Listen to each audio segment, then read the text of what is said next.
Siempre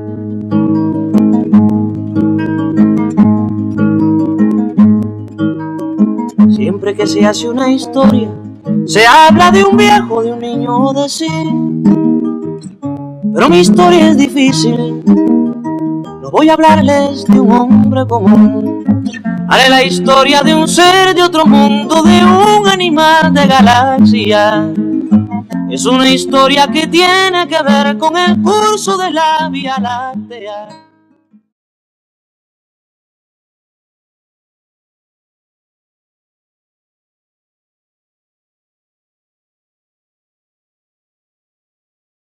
Aquí, junto a los restos de los jóvenes heroicos, hijos de obreros e hijos de humildes, reafirmemos nuestra decisión de que al igual que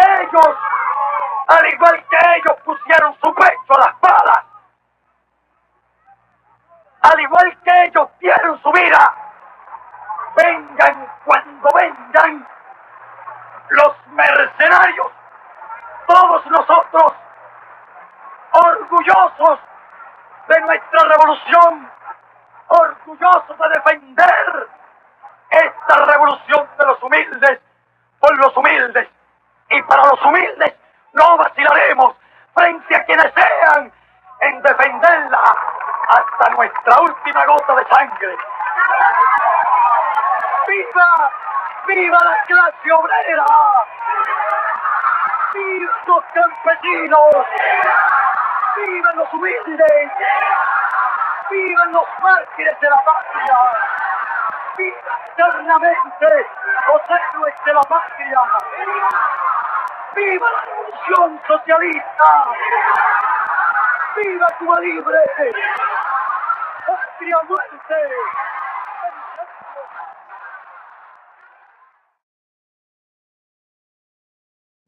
Porque si mañana o cualquier día nos despertáramos con la noticia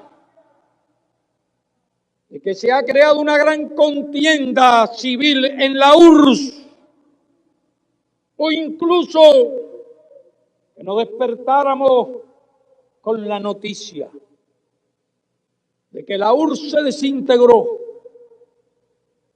cosa que esperamos que no ocurra jamás,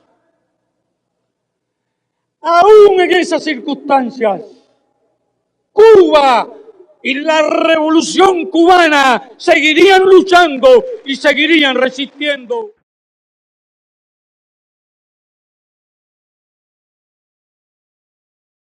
Estamos en un periodo especial, un periodo difícil, un periodo uno de los más difíciles de nuestra historia. ¿Por qué? Porque no hemos tenido que quedar solos frente al imperio, solitos. ¿Y qué hacía falta para quedarse solos frente al imperio? Hacía falta unidad, pero hacía falta valor, hacía falta patriotismo, habría falta espíritu revolucionario. Un pueblo débil, un pueblo blandengue, un pueblo cobarde, se rinde y vuelve a la esclavitud. Pero un pueblo digno, un pueblo valiente como nosotros no se rinde y no vuelve jamás a la esclavitud.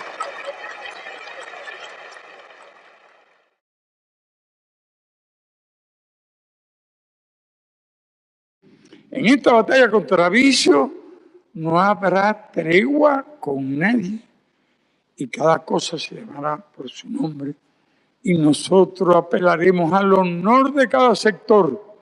De algo estamos seguros, de que en cada ser humano hay una alta dosis de vergüenza.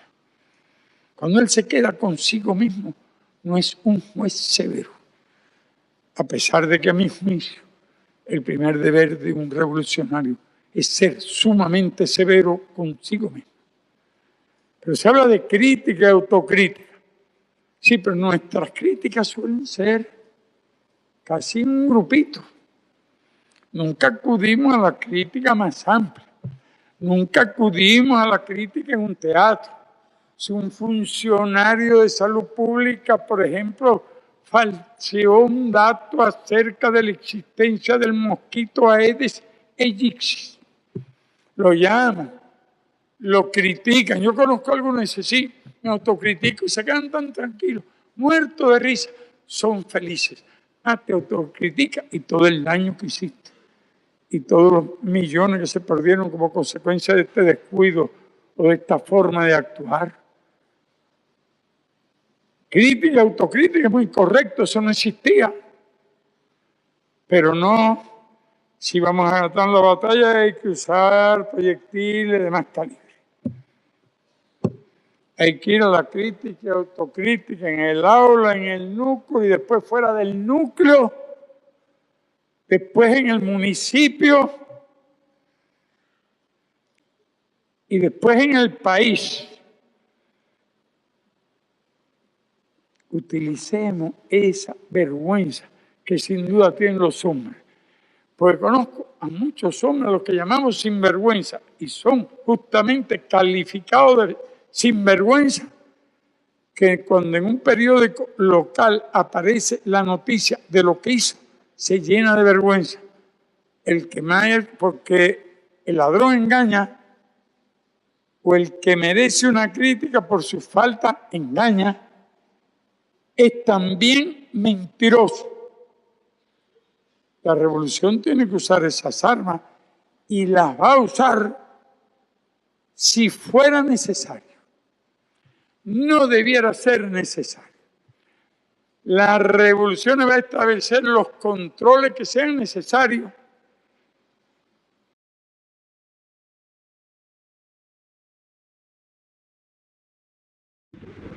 Por lo general siempre el imperialismo cuenta con todos los medios, aliado con las oligarquías de cada uno de los países, para impedir el triunfo democrático de la revolución.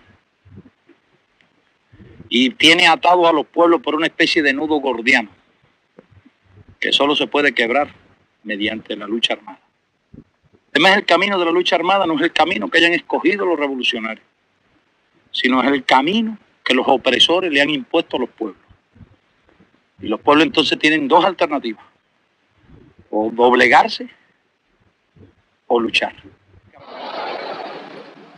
Compañía Cubana de Electricidad.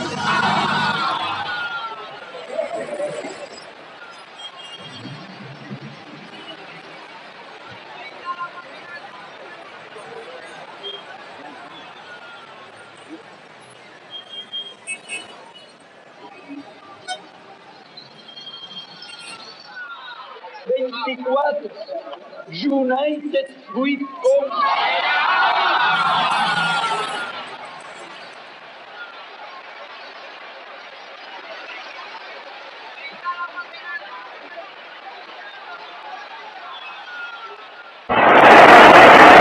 En Punta del Este se libró una gran batalla ideológica entre la Revolución Cubana y el imperialismo yanqui. ¿Qué representaban allí? ¿Por quién habló cada uno de ellos?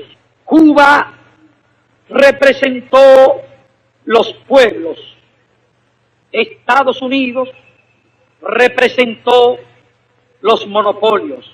Cuba por la soberanía, Estados Unidos por la intervención, Cuba por la cultura, Estados Unidos por la ignorancia.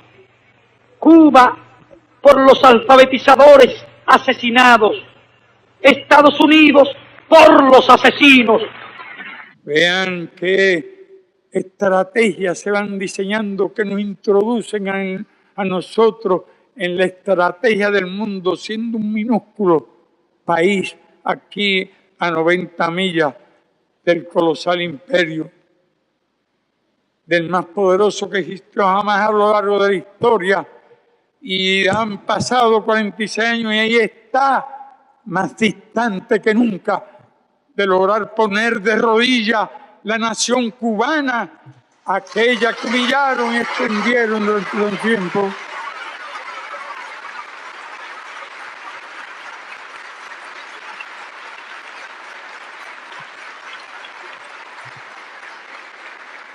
Aquella de las que fueron dueños de todo, minas, tierra, cientos de miles de las menores hectáreas, de sus puertos, sus instalaciones, su sistema eléctrico, de transporte bancario, comercial, etcétera, etcétera, etcétera.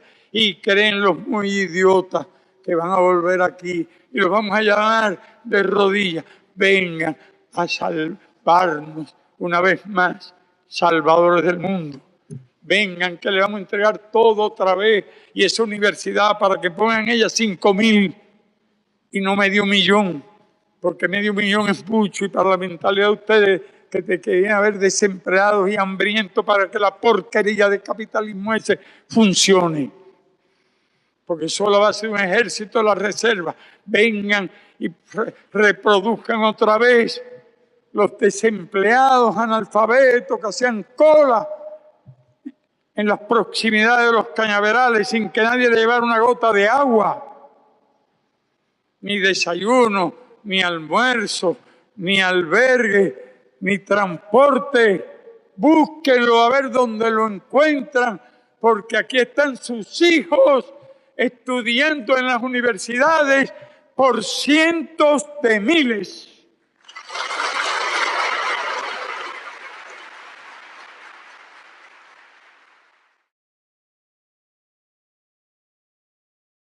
Si queremos expresar cómo aspiramos que sean nuestros combatientes revolucionarios, nuestros militantes, nuestros hombres,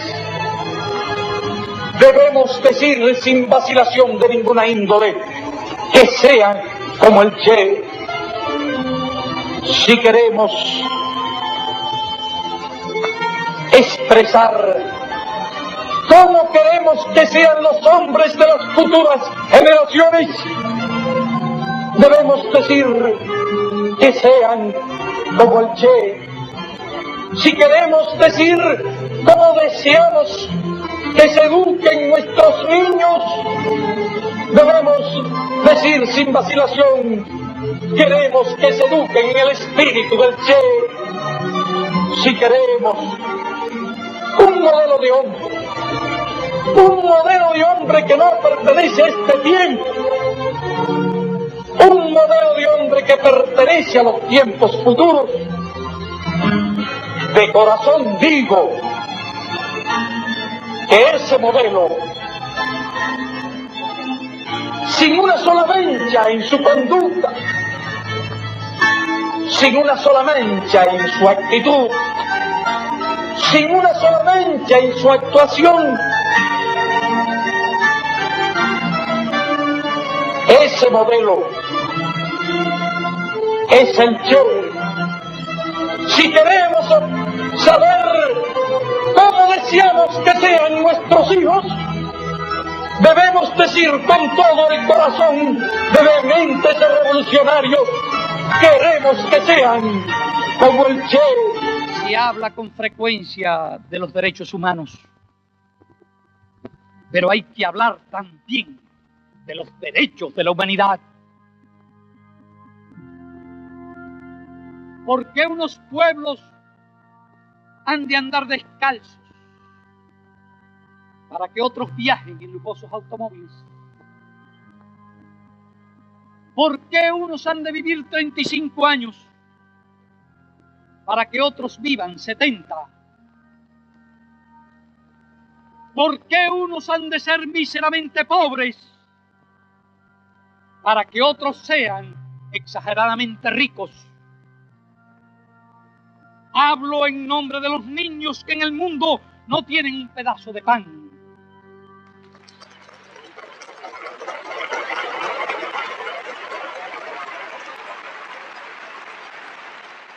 Hablo en nombre de los enfermos que no tienen medicinas. Hablo en nombre de aquellos a los que se les ha negado el derecho a la vida y la dignidad humana. Unos países poseen, en fin, abundantes recursos. Otros no poseen nada. ¿Cuál es el destino de estos? morirse de hambre, ser eternamente pobres. ¿Para qué sirve entonces la civilización? ¿Para qué sirve la conciencia del hombre? ¿Para qué sirven las Naciones Unidas?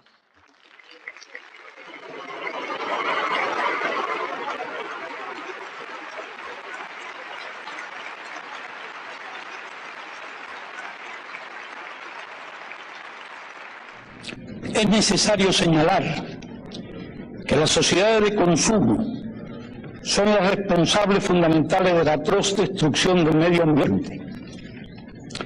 Ellas nacieron de las antiguas metrópolis coloniales y de políticas imperiales que a su vez engendraron el atraso y la pobreza que azotan a la inmensa mayoría de la humanidad.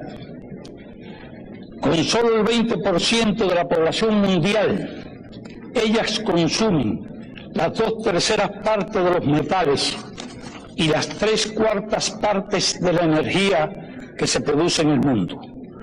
Han envenenado los mares y ríos, han contaminado el aire, han debilitado y perforado la capa de ozono, han saturado la atmósfera de gases que alteran las condiciones climáticas, con efectos catastróficos que ya empezamos a padecer. Los bosques desaparecen, los desiertos se extienden, miles de millones de toneladas de tierra fértil van a parar cada año al mar. Numerosas especies se extinguen. La presión poblacional y la pobreza conducen a esfuerzos desesperados para sobrevivir aún a costa de la naturaleza.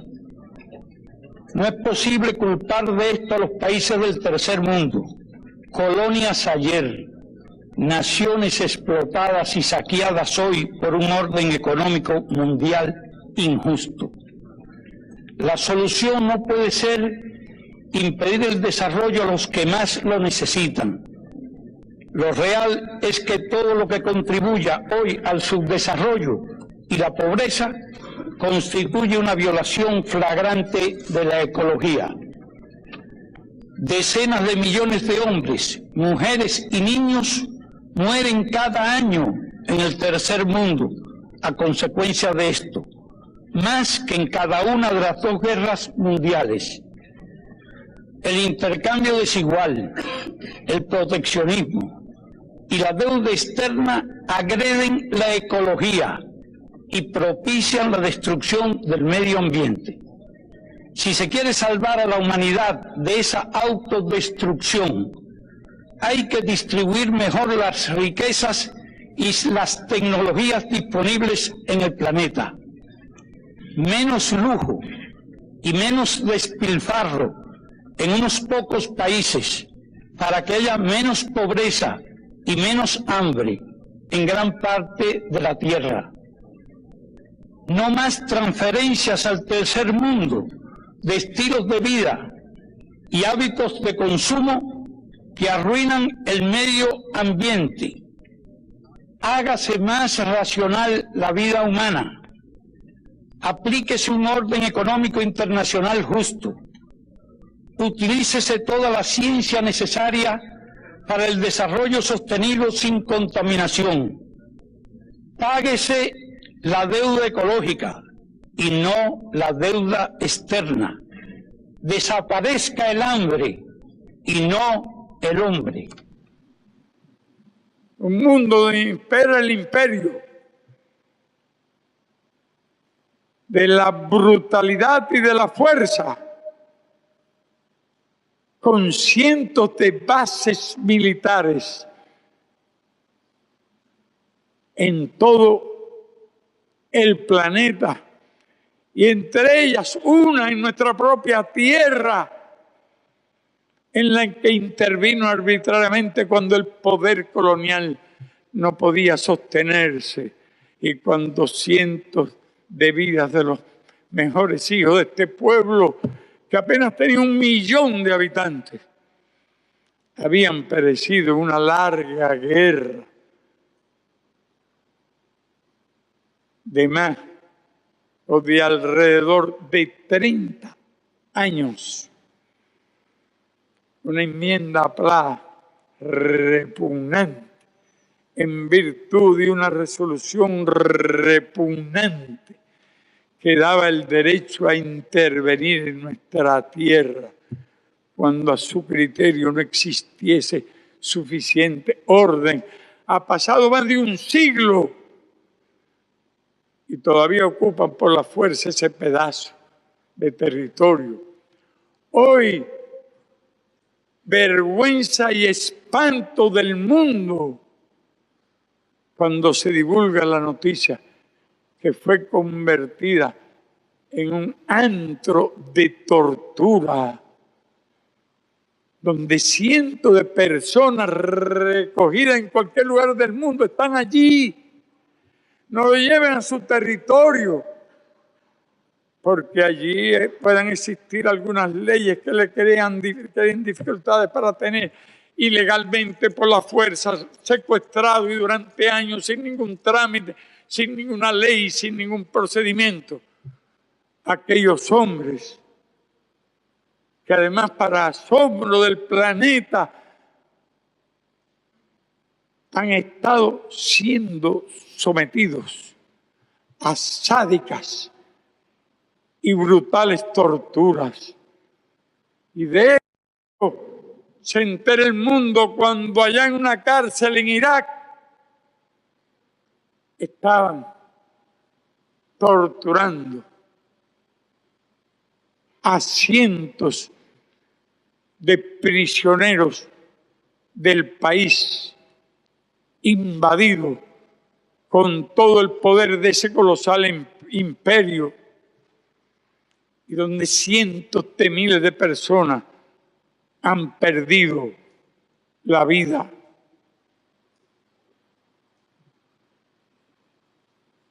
Y cada día se descubren cosas nuevas.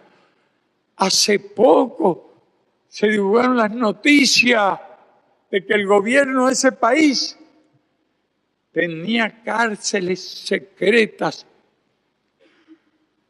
en los países satélites del este de Europa, esos que allí votan en Ginebra contra Cuba y la acusan de violación de derechos humanos, al país donde nadie conoció jamás un centro de tortura. A lo largo de más de 46 años de revolución, porque jamás en nuestro país se violó aquella tradición sin precedente en la historia de que un solo hombre haya sido torturado o se haya conocido, al menos nosotros, la tortura de un solo hombre. Y no seríamos nosotros los únicos en impedirla, sería nuestro pueblo, que ya tiene un concepto altísimo de la dignidad humana. ¿Quién de nosotros? ¿Quién de ustedes? ¿Cuál de nuestros compatriotas admitiría tranquilamente la historia de un solo ciudadano torturado? A pesar de los miles de actos de barbarie y de terrorismo cometidos con nuestro pueblo, contra nuestro pueblo, a pesar de los miles de víctimas ocasionadas por las agresiones del imperio que durante más de 45 años nos ha bloqueado y ha tratado de asfixiarnos por todos los medios. El bloqueo criminal que nos promete endurecer multiplica el honor y la gloria de nuestro pueblo, contra el cual se estrellarán sus planes genocidas, se lo aseguro.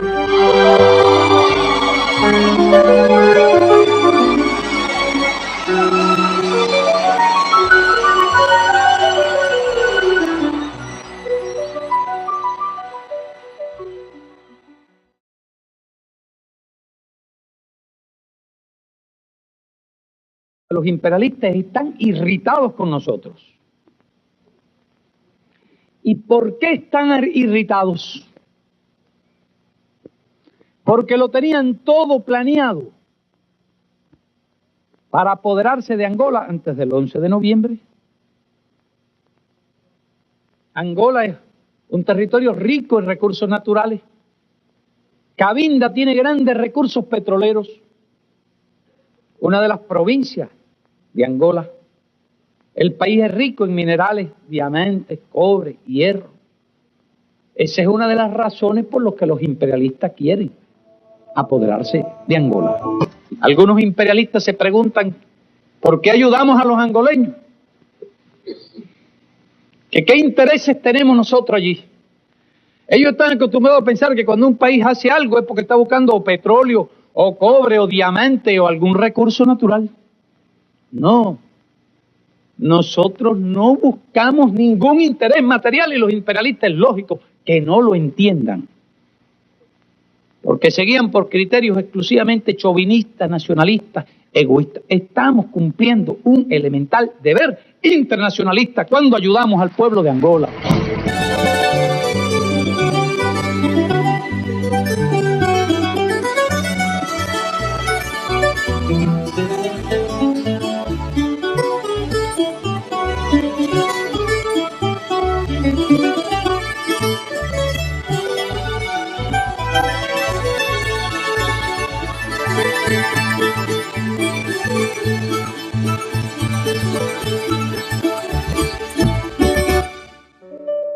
Nuestros sentimientos patrióticos se han profundizado y nuestros sentimientos internacionalistas se han multiplicado al sembrarse en el alma del pueblo cubano la más hermosa de las ideas martianas, cuando afirmó que patria es humanidad.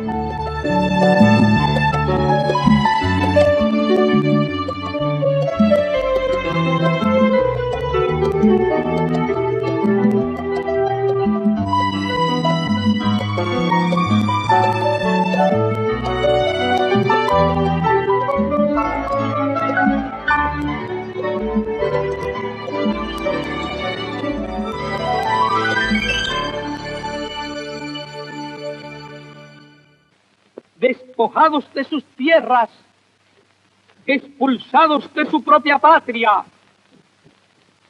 dispersados por el mundo, perseguidos y asesinados, los heroicos palestinos constituyen un ejemplo impresionante de abnegación y patriotismo y son el símbolo vivo del crimen más grande de nuestra época.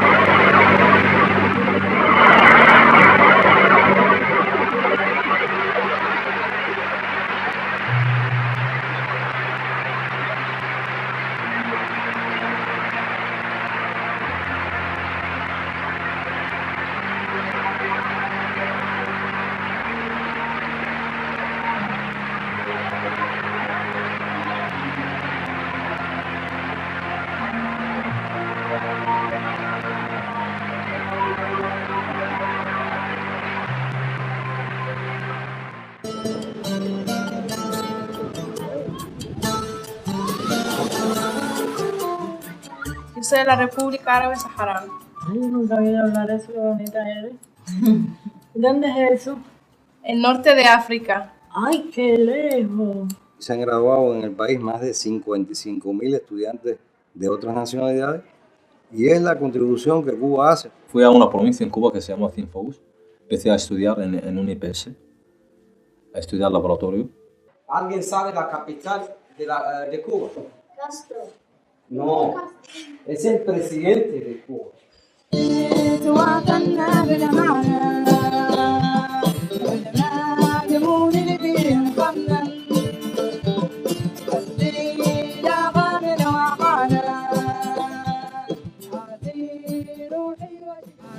Una sociedad más justa es posible.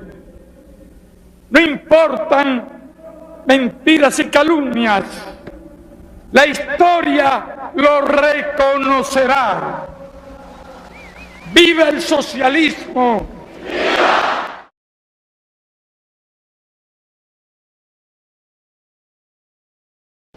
Yo pasé del comunismo utópico a un comunismo que se basaba en teorías, en el materialismo dialéctico, en el orden social y económico, otra el filosófico. Cada uno, había mucha filosofía y mucha pugna y disputa. Siempre, de luego, en este mundo real hay que prestar suprema atención al materialismo dialéctico. Como tácticos y estrategas revolucionarios, todo revolucionario, pienso hoy, después de mucho tiempo, que tiene el deber de concebir una táctica sana y correcta, una táctica y una estrategia. Ninguna táctica o estrategia que desuna es buena. Se ha proclamado que el socialismo debía perfeccionarse, pero ¿es acaso abandonando los más elementales principios del marxismo-leninismo que puede perfeccionarse el socialismo? ¿Por qué las llamadas reformas tienen que marchar en un sentido capitalista? Si tales ideas tuviesen un carácter revolucionario, como algunos pretenden, ¿por qué reciben el apoyo unánime y exaltado de los dirigentes del imperialismo? El bloqueo es una acción que se dirige contra una nación entera. Se dirige contra millones de personas. Y si el precio del bloqueo sería yo, es un precio sencillísimo, es un precio económico. Yo estaría dispuesto a negociar mi vida. Lo que no estaría dispuesto a negociar la revolución, a negociar el socialismo, a negociar los principios. De nuestra juventud salieron nuestros 5 héroes prisioneros del imperio, que víctimas de la venganza y el odio sufren injusta y cruel prisión en las cárceles norteamericanas sin que su honor, su interés y su lealtad a la revolución en nuestro pueblo hayan podido ser quebrados. Ellos son símbolos e inspiración para los que harán cambiar el mundo. No descansaremos un segundo hasta que se haga justicia y sean devueltos a nuestra patria. Tarde o temprano, con el apoyo de los demás pueblos del mundo, ganaremos también esa batalla.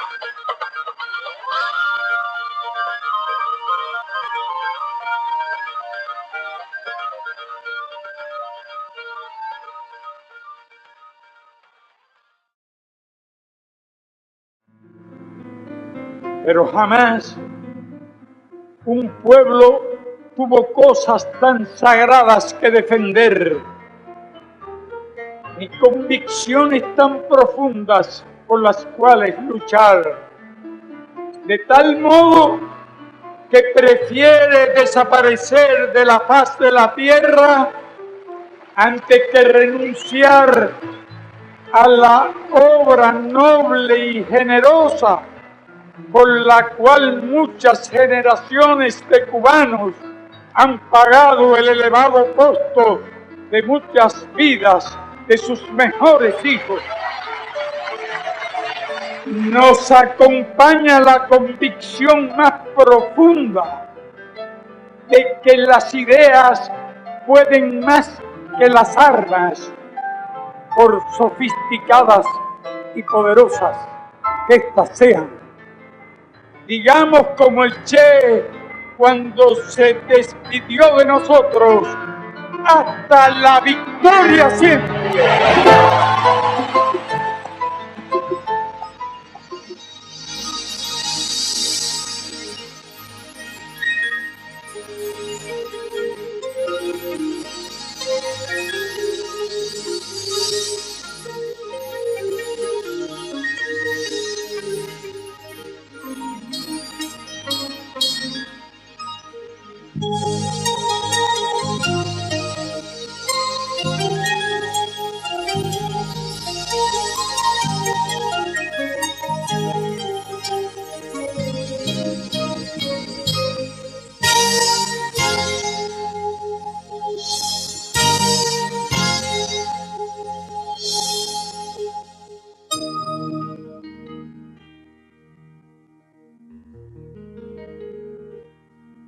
Si cada hora viene con su muerte, si el tiempo da una prueba de ladrón, los aires solo son tan Buenos Aires, la vida es nada más que un blanco móvil.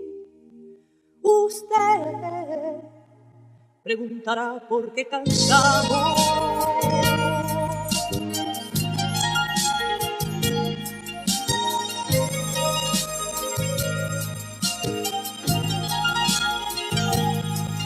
Si los nuestros quedaron sin abrazo, la patria casi muerta de tristezas, el corazón del hombre se hizo añicos antes de que estallara la vergüenza. Usted preguntará por qué cantamos. Cantamos porque el río está sonando, y cuando suena el río, suena el río. Cantamos porque el cruel no tiene nombre, y en cambio tiene nombre su destino. Cantamos porque el ir y porque todo, y porque algún futuro y porque el pueblo. Cantamos porque los sobrevivientes y nuestros muertos quieren que cantemos.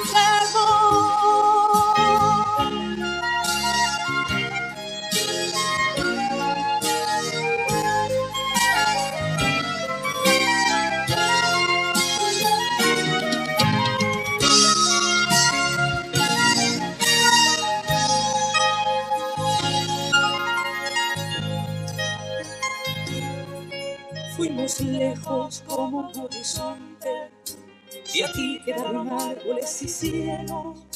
Si cada noche siempre era una ausencia, y cada despertar un desencuentro.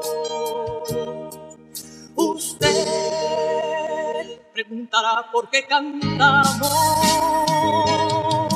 Cantamos porque el suelo sobre el surco, y somos militantes de la vida.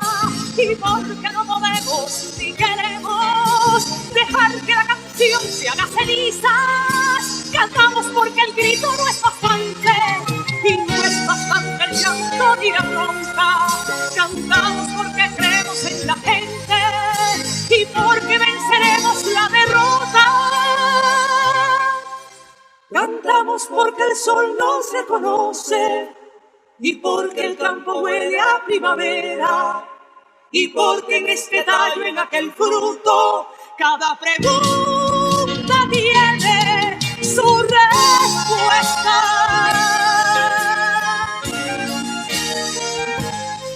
Cantamos porque el ir y porque todo, y porque algún futuro y porque el pueblo. Cantamos porque los sobrevivientes y nuestros muertos quieren que cantemos.